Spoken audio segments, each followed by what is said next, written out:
Attendez.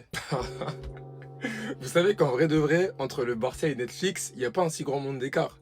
Non, parce que moi je vous le dis, niveau divertissement, le Barça aussi, les gars, on régale. Les premiers choix du FC Barcelone pour le poste d'attaquant. Erling Haaland, Harry Kane, Julian Alvarez. Le club sait que ces transactions sont compliquées, mais il n'exclut rien. D'autres attaquants plus abordables plaisent aussi à Deco, comme Osimhen, bien qu'il ait un salaire très élevé. D'autres attaquants plus abordables. Et juste après en mode, ils ont dit Osimhen. J'espère que le Osimhen en question là qui est abordable, c'est pas lui, hein.